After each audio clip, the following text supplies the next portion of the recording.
Dr. Margaret Paul, welcome and thanks for being here. Thank you. I'm excited about having this time with you.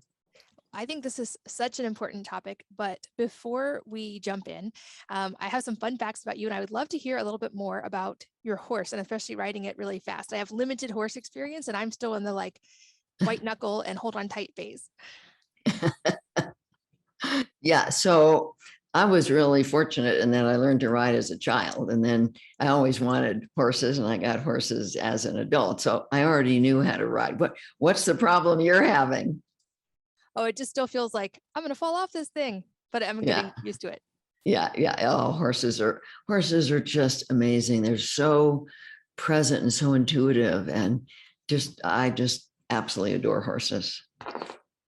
Well, and I think they probably also have a lot to teach us on the topic that we're going to talk about today. I feel like animals have a natural presence when it comes to this. But the topic that we're going to really go deep on today is the idea of loving yourself and what that actually means. I feel like there are many, many misconceptions around this term. And also for many people, it's kind of this amorphous concept they don't really know how to actually do. And then it becomes either a point of guilt or a to-do list item, and it never integrates. And Right. you have so much work around this. So to start broad, I would love to just maybe take on the concept of what loving yourself actually means and why it's so important. Well, there's many levels of loving yourself. I mean, there's the physical level, eating well, getting enough exercise, getting enough sleep, things like that. There's the relationship level of how we deal with each other. There's the financial level. There's the organizational level, the spiritual level. But the level that most people actually know nothing about is the emotional level. That's about taking responsibility for your feelings.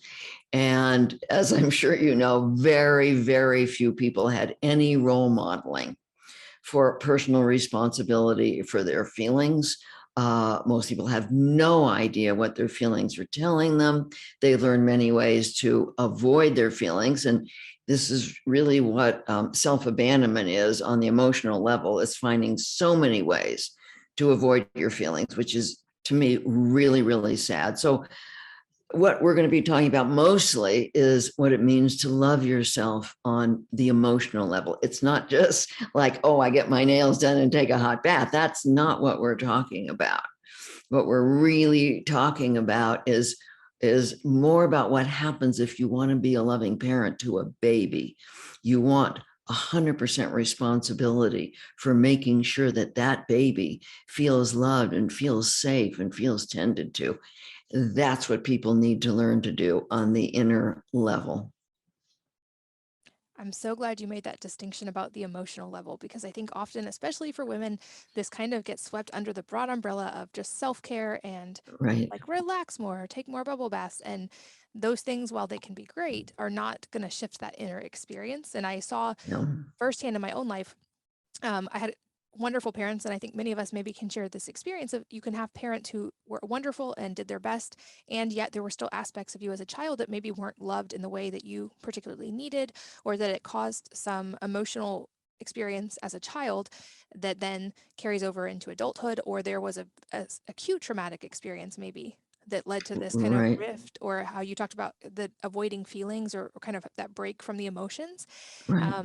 And I'd love to just start with maybe a broader discussion about emotions, because I think often people think things like that we can't control our emotions, or they just are what they are, or we try to fight them, and how this Right. can create a kind of unhealthy cycle as well. So maybe just kind of give us a primer on emotions and how we relate to them. Okay, well, first of all, we divide our emotions into two different kinds. There's the emotions of life, the painful feelings of life, the grief, the heartbreak, the helplessness over others, the loneliness when we want to connect and no one's around. These are natural feelings that when we were growing up, if we didn't have parents who knew how to manage these very deep feelings, we learned nothing about them. We learned no way to handle them because they're very big. Most people don't handle them today. And so then we learned many ways to avoid these feelings. And the problem is that the ways that we learn to avoid these feelings create the other level of feelings, which we call the wounded feelings. This is anxiety, depression, guilt, shame, anger, aloneness, emptiness, jealousy. We actually create these feelings with various forms of self-abandonment. And I can go through the 4 forms that I've looked at that most people do. Would you like me to list those? Yeah, let's talk about the ways people abandon themselves and what that actually means, because I think this might be a new concept for people listening. That's right. Okay. So when we were little and we had big feelings, we couldn't manage them. And they're in the body. And so most of us learned to go up in our head and to basically disconnect, dissociate from our body, from our feelings, so that we're not even aware of what we feel. So often I ask people, take some breaths, go into your body. What are you feeling? Nothing. Numb, because they've learned to be in their head, which is what I did when I started practicing inner bonding. I didn't know what I felt 37 years ago. I had spent all that time in my head. I was very tuned into other people's feelings, but not at all to mine. So that's one way of avoiding our feelings and abandoning ourselves, staying up in our head. Another way is that many of us have learned to judge ourselves.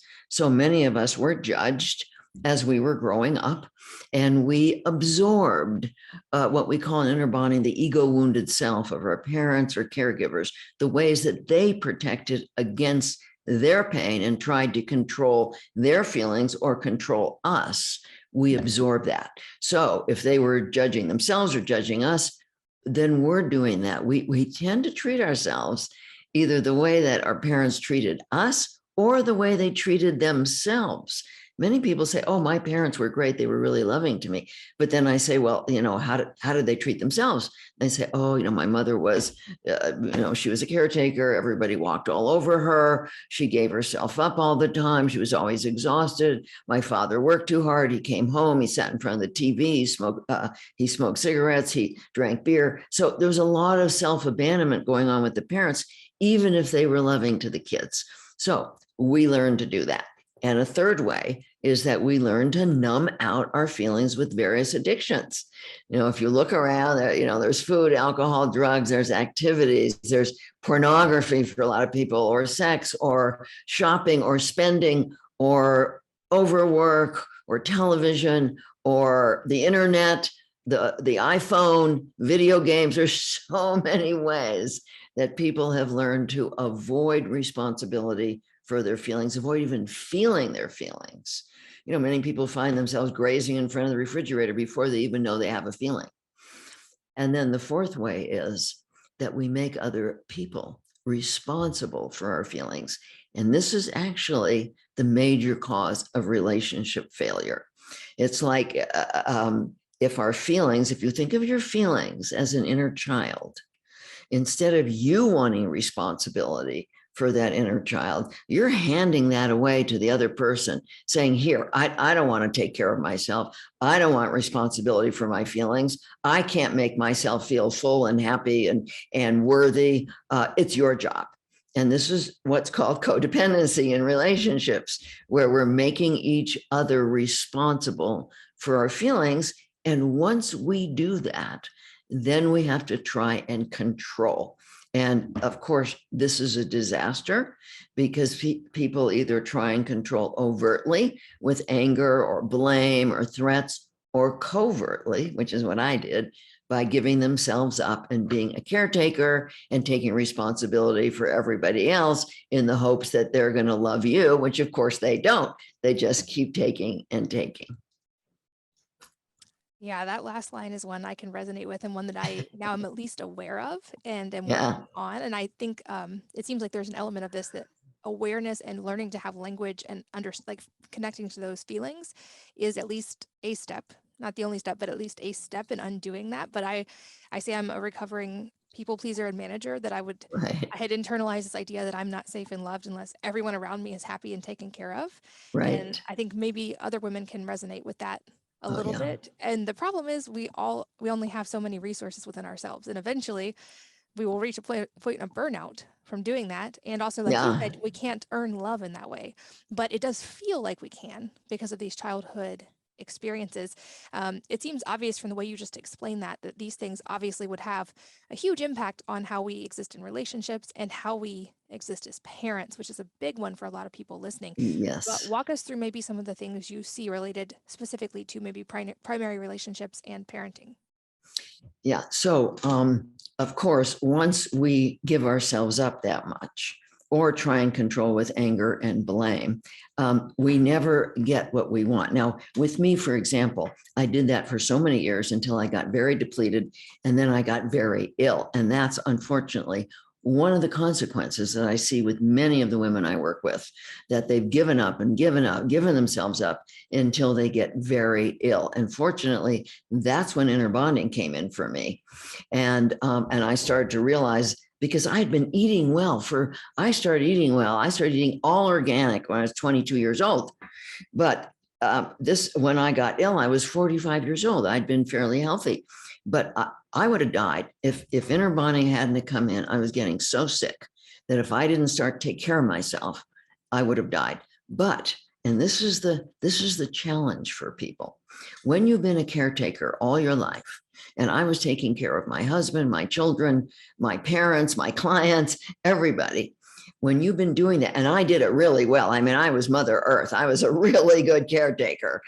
When you stop doing that, everybody's mad at you. Nobody likes it when you start to take care of yourself, except those people who are really your friends. And that's how you find out who loves you. But I was terrified to start to take care of myself because I was terrified to find out that those people who said they loved me really didn't. And so I had to make a couple of decisions. And this may be very important for the people who are listening. I had to decide that I was willing to be hurt, because if you're not willing to be hurt, you're going to go on trying to control. And the second is that I was willing to lose everybody else, but I was no longer willing to lose me, because I knew if I did, I would die. Well, unfortunately, everything I was afraid of happened. I lost my 30-year marriage. 2 of my 3 children were mad at me, and my parents disowned me. It was the hardest time of my life. But very quickly, I got my health back. I started to feel joy, even in the midst of all that, for probably the first time in my whole life. And my work really took off at that point. So looking back, yeah, it was really hard, but I would do it all over again because it gave me back so much to learn to take care of myself. And it made me realize that there was no way my marriage was going to work. Many people say, well, how do you know when to leave a marriage? And I said, take care of yourself, learn to love yourself, and see what happens. Either it's going to get a lot better or it's going to get a lot worse. Now, this totally applies to parenting. I so wish I knew how to love myself when I had little kids, because I did the same thing with them. I gave myself up. And what happens when you do that is that kids either become very entitled, somebody's supposed to take care of them. I'm so important, and they become very entitled, or they also become caretakers. So they go to one end of the codependent system or the other. They become very demanding, or they give themselves up. We don't want this for our kids. We want them to learn to take responsibility for themselves. And the best way to teach them that is to role model it. And so I tell parents, half of good parenting is to be there for your kids, and the other half is to role model being there for yourself so that they see what it's like to take personal responsibility for your own health, your own happiness, and your own well-being. Yeah, I've definitely seen that as a mom. It's like kids listen to some of what we say, but they notice much more of what we do. And That's even just right. small examples of, if I want to make for us to all clean the house, I could tell them, let's all clean the house. But if I just get up and start cleaning, it's much more likely that they're going to join in. Or if I sit at the kitchen table and start drawing, very often several of my kids will come join me, versus if Right. I was just like, you should draw a picture. And Right. that modeling is so powerful, and especially in relationships, and realizing that, exactly to your point, we can tell them all these things, and try to teach them lessons verbally, but the ones that we model are going to be so much more powerful. And That's that right. said, I loved that you called out needing to be willing to be hurt, because I think many of us have protective mechanisms from childhood that it feels too scary. So we won't let ourselves be hurt. And we certainly have this innate human fear of loss. So the idea Right. of losing another person is terrifying to the human psyche. And I think those are Right. big steps. I think also Yeah. for women, maybe there's a friction point that it feels selfish to take care of ourselves or to Yeah. love ourselves, and especially for moms and caretakers. So can we touch on that a little bit? Yeah. So people have a skewed definition of selfish. People think that selfishness is somehow taking care of yourself, but selfishness is when you expect somebody else to do it for you. Selfishness is when you don't care about the effect your behavior has on others. Part of loving yourself means that you care about the effect that your behavior has. It's not about, oh, I'm just going to take care of me and I don't care about you. That's not loving to ourselves. Our soul, our essence, our true self is love, and will never feel good when we don't care about others. And so one of the least selfish things we can do in life is to learn to take responsibility for our own happiness and our own well-being.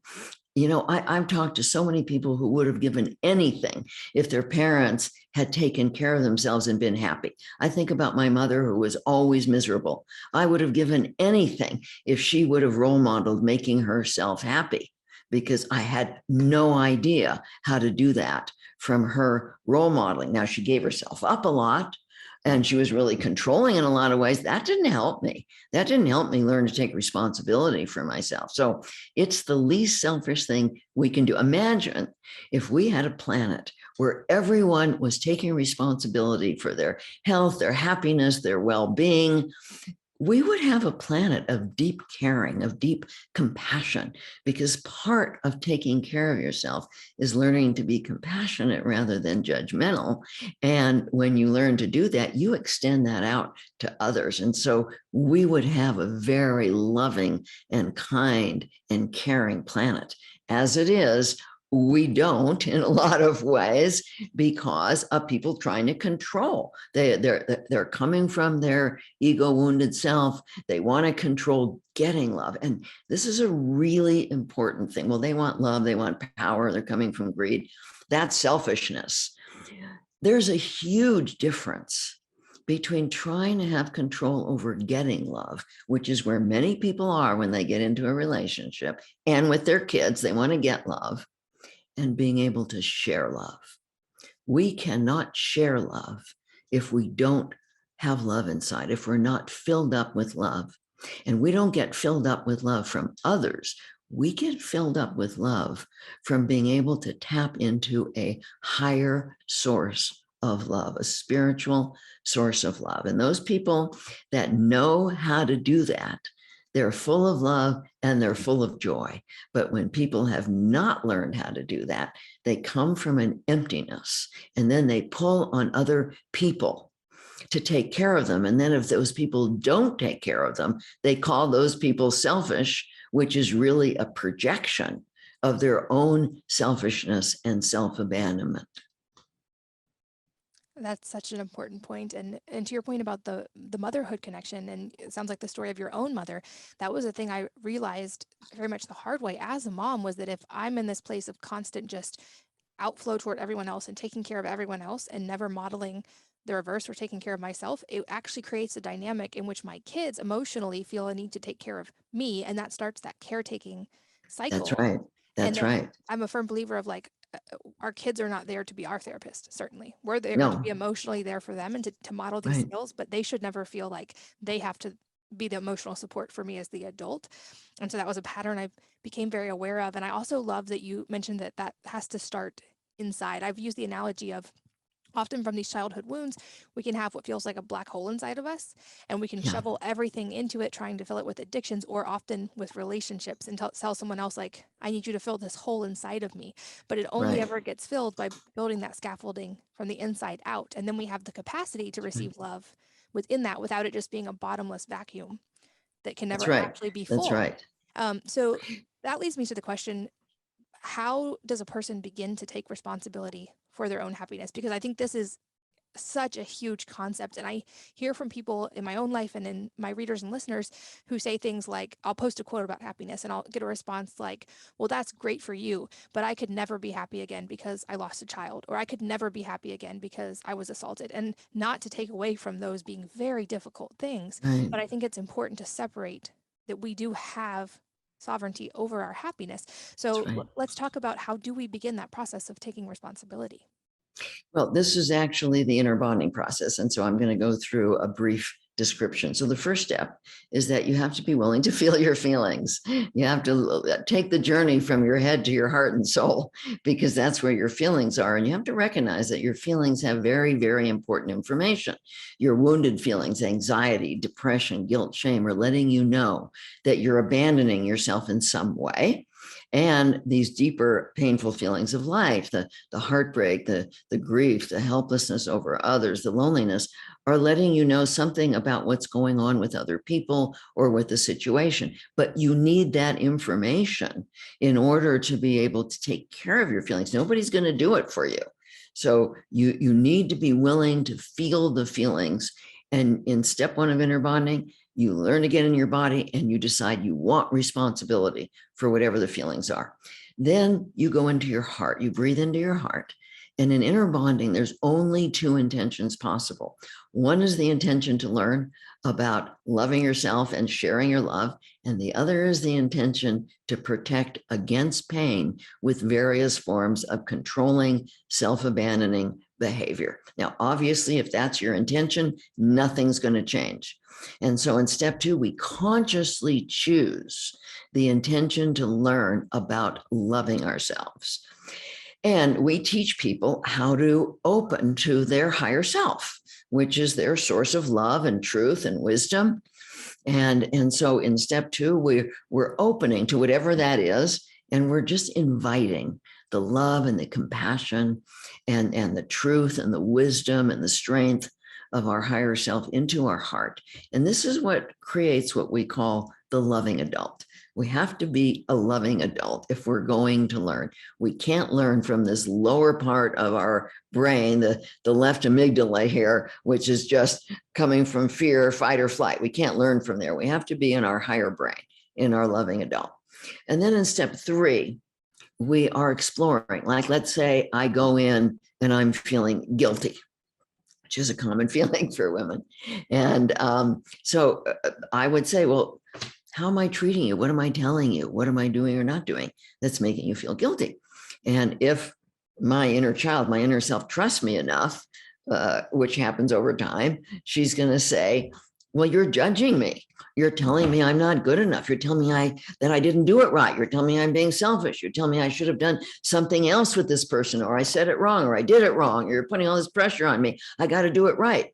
Well, that's going to create guilt and shame and anxiety and depression, all these feelings that people are trying so hard to avoid. And then we go a little deeper and we go into that fight or flight mechanism that's in our lower left brain. This is the part of us that has all of our fears and false beliefs.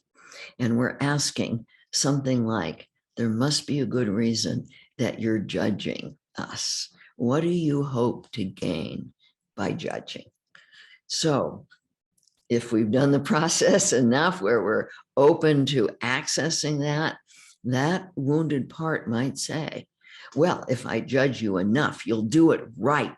And if you do it right, then we'll have control over how people feel about us and how they treat us and whether or not they love us. And so this is a huge false belief that many people have, that if they judge themselves, they'll get themselves to act right, do things right, and then they'll have control over others, which is a big false belief. We don't have that control. But this is a way to start to unearth those limiting beliefs that we may be acting from without knowing it. And once we understand what we're doing and why we're doing it and where we got it, we can look back and say, oh yeah, I learned that when I was 5 or whatever. Then in step 4, we again go to our higher self and we're asking 2 questions. What is the truth about any false beliefs? And what is loving to me? Those are the 2 questions. Now, let me say something about accessing spirit. because it's actually a lot easier than people think. But it's about frequency. Our bodies are fairly dense and we can see each other. If we operated like a hummingbird's wings going so fast, we wouldn't see each other. Well, that's how spirit operates. And so in order to access that, we have to raise our frequency. And it takes two things. It took me a long time to learn these two secrets. And one is our intention to learn. Our intention to learn raises our intention to learn about love. It's very specific about loving ourselves and then eventually sharing our love with others. And the other is about the frequency of our body. Now, if people are eating junk food, they're eating sugar, they're eating processed food, factory farm food, all the stuff on the inside shelves at supermarkets, the body can't handle that. And so the body goes into a low frequency. It numbs you out. I mean, it goes, it wrecks the microbiome, the toxins go up into the brain. It just, it wreaks havoc. So it makes it very hard, even if you're open to learning, to access your higher guidance if you're not eating well. But if you're eating well and you're truly open to learning, it actually is very easy. And this was one of my goals for a long time. I wanted at-will divine connection, which I now have, which is amazing to have that guidance all the time, to know that you're never alone. I'm always asking, what's loving to me now? What's in my highest good now? What's in the highest good of all right now? And getting the guidance. So in step 4, we're asking those questions. What's true? What's loving to me? So like if I'm saying, oh, well, if I do everything right, I can have control over people, how they treat me. My guidance would say, no, you don't. Nobody has control over how you feel about others, and you have no control over how they feel about you. And so starting to learn about the truth, about the false beliefs, and then what's loving to me. And that could be so many different things. It might just be picking up a dollar stuffed animal and holding that inner child and saying, I'm here. You're not alone. I'm going to start listening to you. I'm going to learn how to take care of you. It might be all kinds of things. It might be speaking up with somebody. It might be changing jobs. It might be going back to school. It might be eating better, getting some exercise, sleeping more, going to bed early. It could be so many things. And of course, it's different things at different times. It's never one thing. And I'm asking all day, okay, I finished this. Now what's in my highest good? And I immediately get the answer of what I need to be doing, which is, it's such a great way to live, to have that higher guidance who loves you and knows what's best for you. And then in step 5, you take the action that you've been guided to take. And then in step 6, you go back in and see how you feel. And if you feel relief inside, like from the guilt or the shame or the anger or the depression, whatever, you know that you've taken a loving action. So this is a pathway, a 6-step pathway that if people learn it and practice it, will always work for them. There's no way that it doesn't work unless they don't do it. I love how tangible that is. And I so many great points you just made, but the idea of like guilt and shame and these feelings that we find, I feel like with the right mindset, those actually become amazing teachers because they Yes. show you the source of some of these things. But often I see it's easy to get stuck in the pattern of identifying with those emotions. And I see people do Yes. this in physical health as well. Like people will say, I have Hashimoto's or I am depressed. And I always say, be very, very Right. careful the words you put after the words I am, because they Right. become part of your identity. And so I try to reframe like I am healing from Hashimoto's. I am recovering rapidly from depression. Like change how you speak to yourself. Like, that's the most Right. important speaking we can do. And I love that you brought up that point about our human desire to control how other people feel about us. I think even if we're aware of this is one that's easy to fall into. And certainly That's right. having an online platform for me has been a wonderful teacher in learning to detach from that, because for a lot of years I was getting inputs from people on the internet, and people on the internet can say some hurtful things. That's And I right. would find myself kind of distorting myself to try to find love from these people. And I had to learn how to detach from that. And I think it is a lifelong process. I love that you brought up that question, how can I love myself best? Because ironically, a question I've always had in my mind in relationships with people, when I'm talking to anyone, especially my children, is how can I love this person best right now? And I realized in some of this inner work that I wasn't turning that question to myself. And I think maybe this is a common experience That's for a right. lot of people. That's right. That's exactly right. Because they don't know how. See, I didn't know how. I had been a traditional psychotherapist for 17 years, and I was not happy with the results of my own therapy. I had a ton of my own therapy and working with my clients.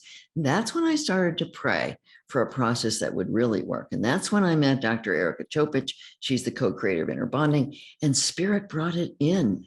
She had half the process. I had half the process. Spirit put it together. That was 37 years ago. And I've been practicing it ever since. And it's amazing. But like you said, when I first started doing this, I got a lot of criticism. Oh, it's just pop psychology. You got to do this traditionally. You think this is, but now 37 years later, it's worldwide, and people are seeing how very, very powerful and life-changing this is, not only for their own health and well-being, but for their children, their relationships, everything. And on that note, I would love to talk maybe some more examples about how this plays out in primary relationships, especially, and maybe some of the patterns you've seen over the years of how people try to control each other. Because certainly I hear from a lot of people who have had challenges in relationships over the last couple of years with the intensity of everything going on in the world. So, what are Yeah. some of the ways this plays out? So there's basically two forms of control. There's overt and covert. So overt control is like anger, blame, threats, violence. It's an overt that people are demanding that you change, that you take care of them, that you give them what they want. Then there's the more covert forms of control, like we've been talking about, giving yourself up, caretaking, people pleasing. There's like resisting, saying you're going to do something and then not doing it, or withdrawing, shutting down is a major form of control. And so in relationships, I've been working now with relationships for 53 years. And what I see most often in codependent relationships is that one person is overtly controlling. That is, they get angry. And the other person is covertly controlling. By the time they're in trouble, that person is no longer giving themselves up. They gave themselves up for a long time. They got resentful, and now they're shut down. They're resistant, or they're withdrawn. They're shut down. So and the shutdown person says, well, I wouldn't shut down if that one didn't get angry. And the angry one says, well, I wouldn't get angry if that one didn't shut down.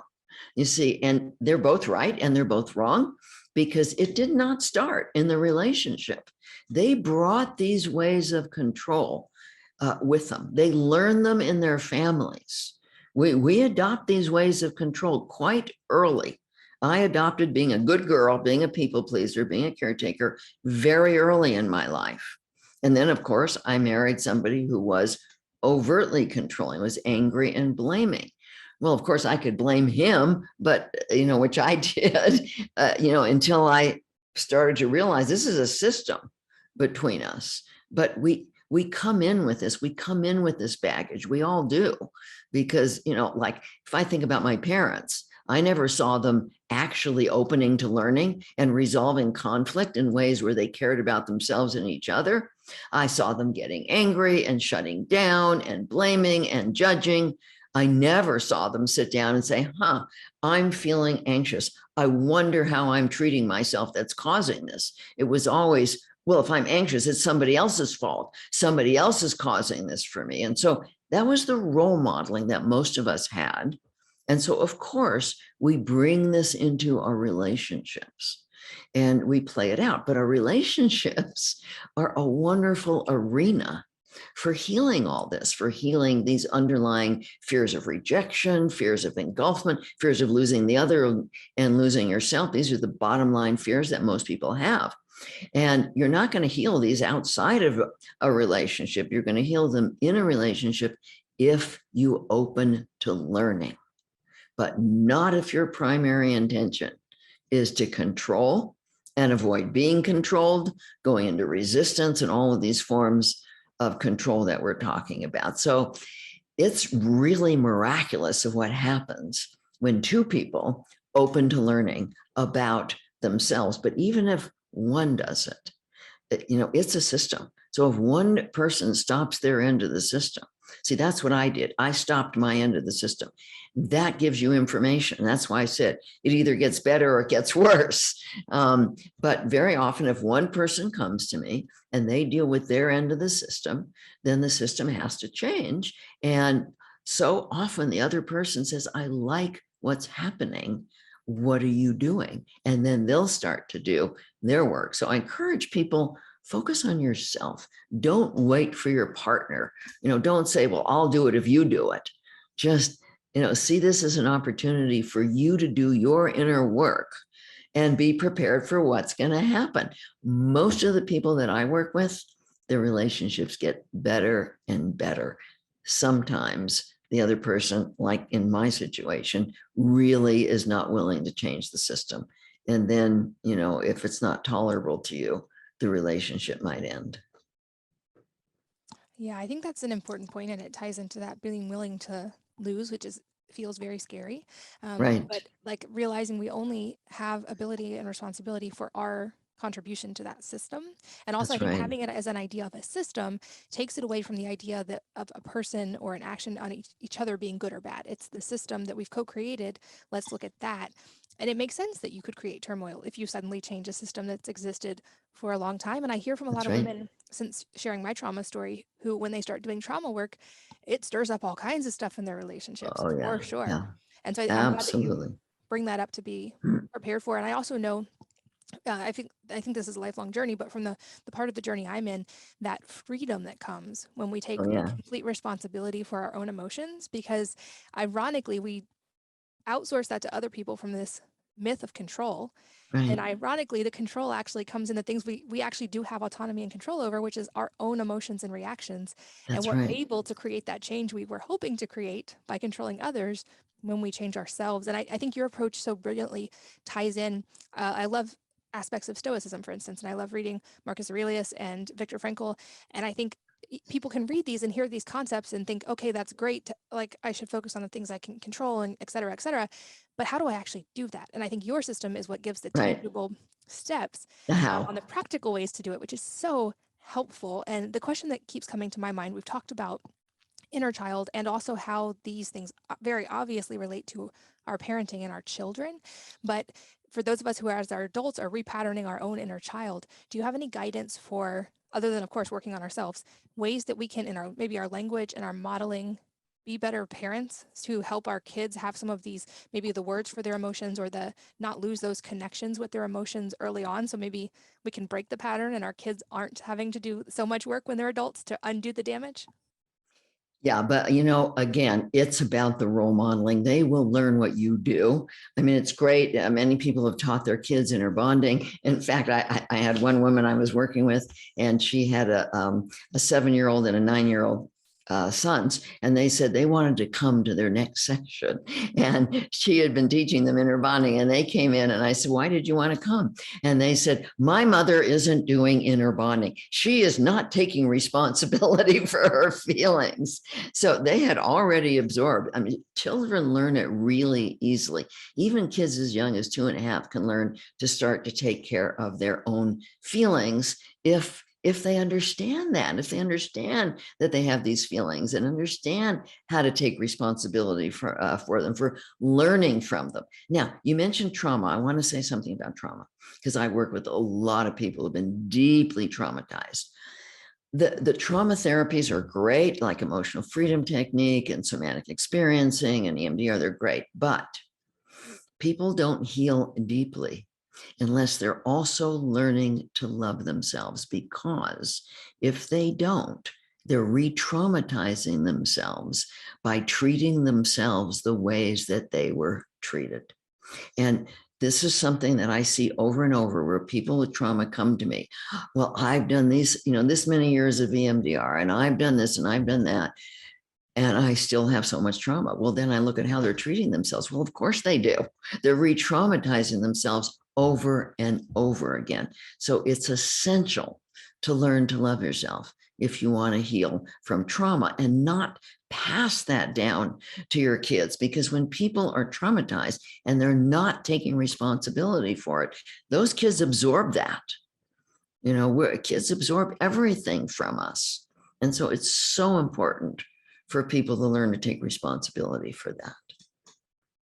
I'm so glad you brought that up. And I think that it's that idea that we can break that pattern, that cycle when we do Yes, it. And that just to reiterate, because I do think it's an important point, that it's not selfish. It's actually one of the most loving things we that's can right. do is to That's spend the right. time to do our own inner work and to break that pattern. I also love the languaging you use. I pay a lot of attention to languaging and how even in the words you're saying, there's that tone of being very aware of your own language and of self-love and how your words are coming across. And I Right. think as mothers especially, there is power, of course, in our modeling and our tone and in our words, in the words that we teach our children to say, because they learn their own inner voice often from the voice we give to them. So I Yes. love your questions, like things like what's true, what's loving to me. We can give our kids those questions That's at an right. We can early give them, age. that's right. But it's also the role modeling. Like if you're being compassionate towards yourself, you're going to find it very easy to be compassionate towards your children, which they will absorb and learn to be compassionate towards themselves rather than judgmental. And that's huge. If they learn not to judge themselves, if they learn to be compassionate towards their feelings and learn from them, that's huge for them. Absolutely. And the idea as well of that we can experience feelings and just feel them without resisting them, I think is a big Right? concept. I feel like that plays out often in parenting. When children experience certain emotions, we try to talk them out of those emotions or tell them that those emotions aren't valid. I've heard from many adults who are trying to unlearn, like if they were angry, being told basically it wasn't okay to be angry, or it wasn't okay to be sad, or it wasn't okay to be loud, or That's don't right. cry, don't yell, don't. And so it makes me aware as a parent of trying not to create those patterns, both in modeling in myself, but also making sure my kids hear me say that those emotions are valid and helping them have a word for the specific emotions. It seems That's like, right. especially in young children, often that out of control feeling comes from experiencing big emotions, which is natural, and not having the words or the tools to That's right. experience them. Well, and they and for so many of them, their parents don't know how to just be there and create a container. They don't know how to help the child regulate their feelings because they're not regulating their own feelings. And so the more we learn to show up as a loving adult and regulate our feelings, the more we can just hold the child, and they're going to get some of that regulation just by being with us when we've learned to do that for ourselves. That's huge. Absolutely. I think as a mom, I recognize that pattern in myself early is often when a child was having an out of control emotion, it was re-triggering my own out of control emotion. That's right. And then That's it was right. That's right. escalating. And if we can be that presence of just love for them and not judge their emotions so they don't learn to judge their emotions, and that the messaging and the feeling they get from us is, I love you unconditionally, then Yeah, let me say something about anger because this is big. I grew up with a lot of anger. My mother was a narcissistic rageaholic. And so I thought when I had kids, it's okay to be angry.